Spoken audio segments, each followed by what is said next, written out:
programa de humor en Leyendo hasta el amanecer y como es un programa de humor teníamos que traer a un escritor de humor, pero este no es un escritor cualquiera. No es el típico autor de chistes o de una prosa fácil, sino que Antonio Buenadicha es profesor de filosofía, ha sido director de Cáritas de Cáceres y de Cáritas de Extremadura, ha sido vicepresidente de Cáritas Española, consejero delegado de la Revista de Servicios Sociales, concejal del Ayuntamiento de Cáceres, diputado de la Asamblea de Extremadura y hoy es vicepresidente del Ateneo y director de su revista, además de que es autor de numerosos libros, siempre con un toque humorístico, como A Berkeley le gustaba el whisky y a Descartes puntos suspensivos, Unas tontunas pseudofilosóficas, Cómo llegar a ser profesor y no morir en el intento, o Nadie más Catobi que yo, del que luego hablaremos.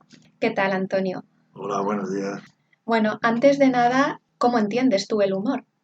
Bueno, pues yo creo que el humor es una herramienta que te permite tratar cualquier tema sin acritud, sin ofensa personal, en profundidad y que hace pensar a la gente. ¿Crees que últimamente el humor se entiende de esta manera, que se está usando bien? Bueno, yo creo que hay dos tipos de humor. Uno que es el humor grueso, que bueno, pues se utiliza palabras incluso malsonantes y que acaba en ofensa. Y otro, el humor más fino, más serio, que lo que hace, como decía antes, es reflexionar a la gente, porque no es que diluya los problemas, sino que los plantea de otra manera. Esa sería un poco la función social que tiene el humor. Sí, sí, yo creo que, como decía antes, es una manera de expresarse. O sea, a mí me sirven para expresar lo que pienso, pero a la vez te permite también decir cosas que no podrías decir si lo dijera en serio. El lado opuesto del drama, ¿no? Pero es la misma temática. Pues no es muy habitual el uso del humor en la política, tú que has sido político, en la... Bueno, el humor y la ironía sí, que lo que pasa es que son dos formas de expresión muy difíciles de utilizar, ¿no? Hay algunas intervenciones, por ejemplo, en el Congreso de los Diputados durante la República y sobre todo, claro, el siglo XX, principio y tal, donde había gente de categoría intelectual y con una formación sólida que podían permitirse el lujo de utilizar la ironía y el humor. Hoy, sin embargo, el planteamiento es otro, ¿no? Y es mucho más directo porque los medios de comunicación lo que necesitan es un titular y el titular, cuanto más gordo sea y más fuerte y ataque más, pues atrae más al lector. O sea, que de alguna manera se sigue utilizando, lo que pasa es que no se destaca o se destaca de otra manera. Yo creo que en la política cada vez menos, porque como digo, se va más al ataque directo e incluso al ataque personal. Parece a veces que es que no hay adversarios políticos, sino enemigos, ¿no? Y contrario. Entonces, yo no lo veo, ¿no? Que se utilice y menos inteligentemente, ¿no? Recuerdo cuando presentamos el libro Nadie más Catobi que yo, tú habías sido concejal de Izquierda Unida, me parece, De ¿no? Extremadura De Unida. Extremadura Unida, y presentó el acto, el que había sido alcalde en esa época, que era del PP, y Sí. presentó tu acto y tan amigos. Sí, bueno, fue alcalde después, no en aquella, cuando yo estuve no, fue después. Y yo con él me llevo muy bien, somos amigos, y bueno, la prueba está que me presentó el libro y como tú viste, pues estaba encantado y creo que disfrutó mucho porque ha sido el último acto público que ha presidido y en el que ha figurado, ha tenido un papel estelar, ¿no? Y estuvo cariñosísimo, como tú sabes, y muy bien. Y sin embargo, es un hombre que como alcalde yo le he criticado mucho en la prensa. Y él, bueno, pues se ha sentido dolido a veces por las críticas que yo le hacía. Pero yo nunca le he hecho una crítica personal, que podía haberse la hecho fácilmente porque por su procedencia, etcétera, etcétera, ¿no? Pero nunca se la he hecho de ese tipo. Yo le he hecho siempre una crítica política. Lo que pasa es que la ventaja que tiene también la ironía y el humor que es muy difícil contestarte, porque te tienen que contestar en los mismos términos. Y claro, utilizar bien la ironía y el humor es complicado. Yo mismo he tenido problemas a veces porque no he sido capaz, porque he publicado cosas que yo creí que se entendía fácilmente que era una ironía y mucha gente pues no la entendía como una ironía, ¿no? Además hay que reconocerle el sentido del humor a este señor porque hay que decir que tu libro, esto hay que explicarlo, se titulaba Nadie más Catovi que yo. Y claro, para los que no sean de Cáceres, Catovi era una palabra que inventaste, que pusiste de moda tú, ¿no? Sí, A partir del eslogan que tenía este alcalde en su día para ser elegido a la alcaldía como candidato, que era de Cáceres de toda la vida. Entonces el Cáceres de toda la vida se convirtió en el acrónimo, en Catovi, y de ahí tu libro, Nadie más Catovi que yo, donde un poco eh, te cachondeas un poquillo, ¿no? sí, bueno, hombre, se trata de poner las actitudes y los pensamientos más ridículos del cacereño de toda la vida, ¿no? Su comportamiento, etcétera, exagerado, porque todo hay que decirlo, claro, si no, no tiene gracia, ¿no? Pero la gente no se ha molestado porque como yo no cito a nadie, en ese libro no hay ni el nombre de ninguna persona concreta y sin embargo pues hay una crítica a todos y cada uno de los cacereños de toda la vida, hay una crítica al ayuntamiento, a su forma de pero tampoco cito un color del ayuntamiento porque yo nunca ataco personalmente a nadie. Además de todo esto, destaca tu labor como filósofo. Has sido profesor de filosofía, toda tu vida laboral, has trabajado en ese ámbito durante muchísimos años. ¿Qué relación puede tener la filosofía con el humor? Bueno, las dos te hacen pensar, te llevan a pensar. Lo que yo, de hecho, mis clases de filosofía, bueno, pues utilizaba también el humor y la ironía. Y los chicos, bueno, pues se lo pasaban bien porque lo que no es que yo creyera que tenían que entretenerse, sino que tenía que hacérselo ameno. Y la prueba está que cuando comprobé que ya no captaban mis ironías, pues decidí jubilarme. Podía haber seguido otros muchos años más, pero yo decidí jubilarme porque ya mi manera de plantear las clases y mi manera de estar en clase y tal no era suficiente para ellos, no era conveniente. Y como yo me lo había pasado muy bien siendo profesor, dije, ¿por qué me voy a jubilar ya amargado? ¿Por qué voy a pasar los últimos años amargado? Así que me jubilé por eso. ¿Crees que el humor va cambiando su manera de ser entendido a lo largo del tiempo? Bueno, no, yo creo que el humor es siempre el mismo cuando es un buen humor, cuando es un humor fino y humor.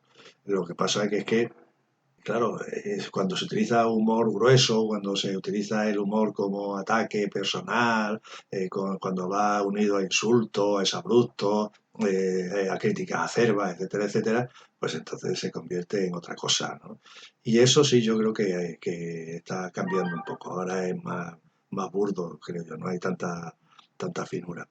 Y por otro lado, ahora hay que tener mucho más cuidado porque cualquier colectivo, que cuando hablo colectivo, pues a lo mejor son 10 personas en toda España, se sienten ofendidos porque te metas con él, ¿no? Es decir, porque le trate un poco humorísticamente. Y pasa con los gitanos, con los gays, en fin, con los curas, porque a este paso ya no podemos vamos a poder contar chistes ni de curas, ni de mujeres, ni matar, ni feministas, ni cosas por el estilo, porque todo el mundo se siente ofendido. Y yo creo que no se trata de que se sientan ofendidos, se trata de que reflexionen sobre ese tipo de conductas que quizás no son las más adecuadas. O sea, este es un debate muy interesante porque tú propones la libertad de expresión por encima del humor, de la posible ofensa. Sí, sí, yo creo que sí, cuando no se ofende se puede utilizar cualquier método de expresión. A mí el que más me gusta y el que me parece que profundiza más y que hace pensar más es el humor, porque si no insulta, ¿no? Y si no agrede, que es lo que hay que procurar. Y, y además te permite cosas que de otra manera no sería tan fácil decir. Yo creo que la libertad de expresión es fundamental, porque desde luego la libertad de pensar no hay quien te la quite, ¿no? Tú puedes pensar lo que te dé la gana y nadie te lo va a poder evitar nunca. Y eso hay que conseguir una sociedad en la cual se pueda opinar libremente. Pero los demás también tienen sus derechos. Si tú tienes libertad para expresarte, los demás tienen también el derecho a ser respetados y a no perder su fama, no ponerla en cuestión, etcétera, etcétera. Por lo tanto, teniendo esos dos polos, bueno, pues hay que hacer un bon. Claro, la tolerancia. Sí, bueno, pero tolerar es que tolerar tiene ahí un sentido como decir, bueno, yo te lo tolero, ¿no? Como diciendo, bueno, pues en fin, tal, ¿no? No es propiamente tolerancia, ¿no? Sino es libertad en el pleno sentido de la palabra libertad, ¿no? Hace No, un, no ser coactivo, no tener ninguna coacción. hace un rato estábamos hablando a propósito de la revista del Ateneo que diriges tú. Estábamos hablando de un artículo que salió, por lo visto, en números pasados, yo no lo conocía, sobre el ateísmo Sí, y que además esa revista se la llegaste a regalar al obispo. sí, sí. Sí, bueno, es que era el dossier porque en todas las revistas procuro que haya un dossier sobre algún tema concreto. Y en ese, pues era sobre las religiones en el siglo XXI. Y a mí me parecía que en un dossier que trata sobre las religiones, pues deberían intervenir todas las posturas acerca de la religión. Entonces, colabora el obispo, tiene un artículo ahí el obispo, colaboran también un musulmán, colabora, en fin, dos o tres religiones por ahí más, y luego también, pues claro, un ateo, que también tiene que decir algo sobre ese tema, ¿no? Entonces, el tema del ateísmo, el artículo ese en concreto era muy amplio, luego además con muchísima bibliografía, que yo no suelo publicar la bibliografía, pero ahí ya casi me la exigió el autor, ¿no? Y es un artículo muy duro porque va uno por uno criticando todos y cada uno de los dogmas y doctrinas de la Iglesia Católica, ¿no? Entonces, bueno, pues ahí yo tenía mi prevención, ¿no? Porque a lo mejor le podía sentar mal a alguien, sobre todo en una ciudad tan católica como esta, tan tradicional, pero afortunadamente no ha habido críticas públicas y a mí no me ha llegado ninguna queja, incluso del obispo, al cual pues le llevé unas cuantas revistas como lo hago con todos los colaboradores, ¿no? Qué bien. Volviendo al tema de la educación, el humor en la educación. Últimamente la escuela tradicional está siendo muy criticada por algunos sectores por aquello de obligarles a los niños desde muy pequeños a estar sentados mirando la pizarra, atendiendo algo que no les interesa.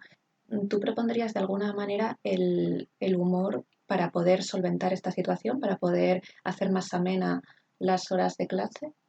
Sí, pero bueno, claro, eso es, cada uno tiene su manera de dar una clase, ¿no? Hay personas que son muy serias y dan unas clases excelentes, hay otras que, bueno, pues utilizábamos el humor y las clases pues también eran bien recibidas, en fin, que no creo que haya ningún método exclusivo ni excluyente, ¿no? Lo que pasa es que, claro, no se trata de que en las clases tengas que ser chiquito de la calzada, ¿no? Y estés todo el día contando chistes, aunque de vez en cuando bien conviene contar un chiste. Y cuanto peor sea el chiste, más se ríen los alumnos, ¿no? Porque la cosa es así. Lo que pasa es que, bueno, pues yo procuraba hacer las cosas con humor y mis alumnos, por ejemplo, ya sabían que en la clase iba a salir todos los días dos o tres veces Claudia Schiffer, porque yo los ejemplos que ponía siempre era con Claudia Schiffer, de tal manera que yo decía, bueno, pues un día que estaba yo con Claudia Schiffer en tal sitio y tal, no sé qué, claro, se reía la mandíbula batiente, pero bueno, me servía para mantener la atención y tal.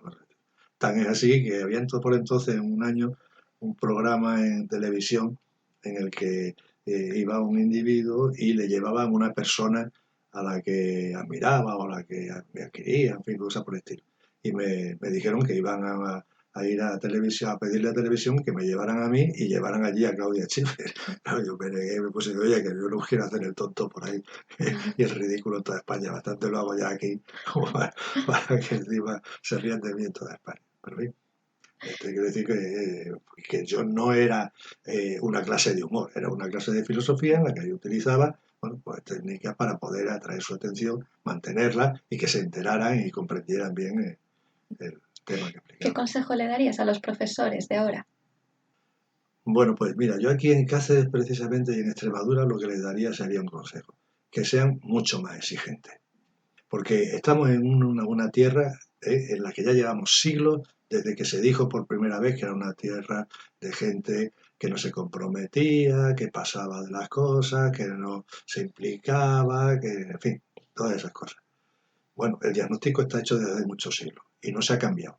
¿Qué es lo que sucede? Pues lo que sucede es que es un problema social, es decir, educacional. Y lo que hay que educar es educar a los muchachos, a nuestra juventud, en que hay que esforzarse y hay que trabajar y hay que criticar y hay que oponerse y hay que levantarse y si es necesario hay que ir a una revolución. Y eso es lo que hay que enseñar. Y después, que sean conscientes de que si en otro sitio bastan 2 horas para estudiar al día, aquí hay que echarle 3 o 4. Porque no necesitamos que ser como cualquier otro, es que necesitamos más, porque aquí necesitamos gente mucho mejor preparada que en otros sitios para salir adelante. Porque está bien claro que con lo que hemos hecho hasta ahora no salimos hacia adelante. Por lo tanto, hay que cambiar la educación radicalmente. Una última pregunta que le hacemos a todos nuestros colaboradores cuando les hacemos una entrevista. Te pedimos que nos recomiendes un libro. ¿Qué libro te ha tenido leyendo hasta el amanecer? Pues La peste y el extranjero de Camus, de Albert Camus. Para mí son las dos mejores novelas del siglo XX. Y Camus, el escritor más excelso. Y yo recomiendo a la gente que lea, aunque sea en internet, la carta que le escribe Camus a su maestro cuando recibe el premio Nobel. Una carta que a mí me ha hecho llorar. Bueno, pues nos quedamos con esa recomendación. Estoy segura de que ahora mismo mucha gente que nos esté oyendo la va a buscar.